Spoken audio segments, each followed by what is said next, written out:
Hello! Hello à toutes! Je suis ravie de vous retrouver sur cette vidéo qui va vous permettre de faire la paix avec les poches passepoilées, c'est certain.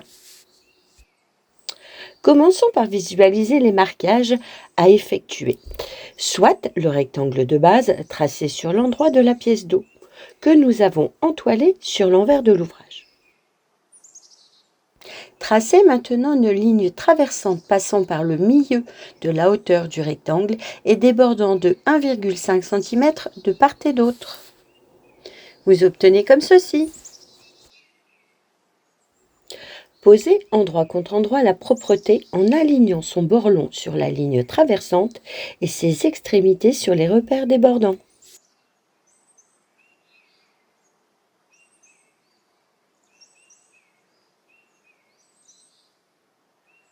Après avoir épinglé, vérifiez que tout soit parfaitement aligné.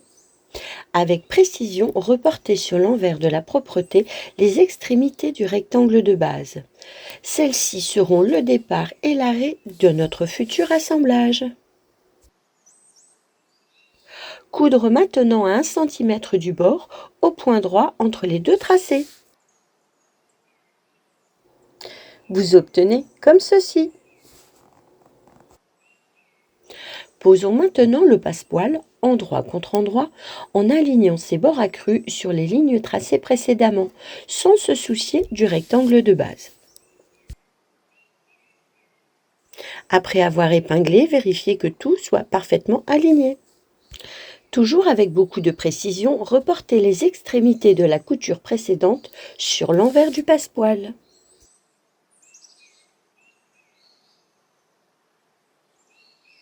Puis coudre 1 cm du bord accru entre ces deux repères.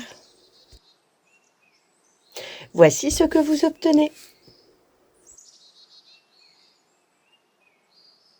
Sur l'envers du dos, nos deux coutures correspondent au rectangle de base.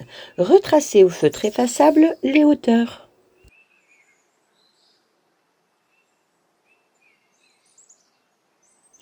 Puis, tracez une ligne passant par le milieu du rectangle et terminant par des triangles d'environ 1,5 cm.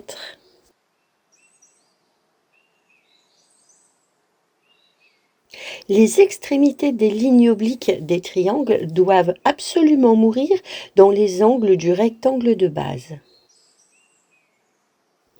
Dégagez bien le passepoil et la propreté, puis ouvrir sur le tracé en crantant bien jusqu'aux angles du rectangle. Dégagez correctement le passepoil et la propreté qui ne doivent pas être coupés.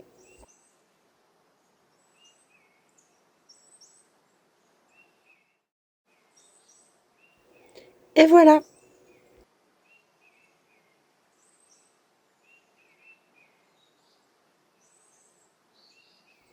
Commencez par passer la propreté par l'ouverture créée, puis le mettre bien à plat sur l'envers du dos.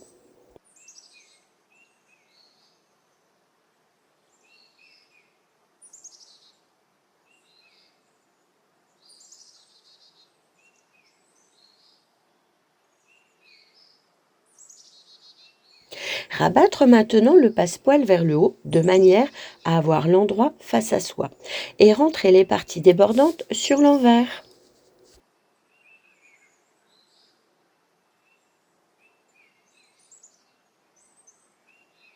Bien mettre le tout à plat, bien en place. Posez une ou deux épingles de manière à bien maintenir la partie supérieure du passepoil au ras de l'ouverture.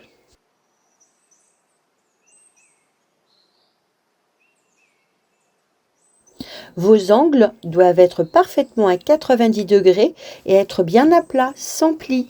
Dans le cas contraire, il sera nécessaire de recranter. Sur l'un des deux côtés de la poche passepoilée, pliez votre ouvrage endroit contre endroit, comme repris sur la photo, sur la ligne de côté du rectangle de base, de manière à laisser apparaître le triangle. Puis faire à l'identique pour le second côté. Puis assembler au point droit à ras de la ligne tracée précédemment avec le pied étroit à fermeture. Voici ce que vous obtenez, une belle poche passepoilée. Pensez à repasser pour bien mettre en place avant de réaliser les surpiqûres.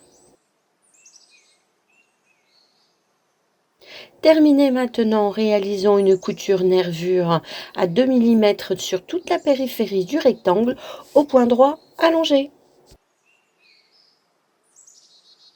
Voilà, c'est terminé pour cette première poche passepoilée. Alors, réconciliez avec ce type d'ouvrage? J'attends vos retours avec hâte.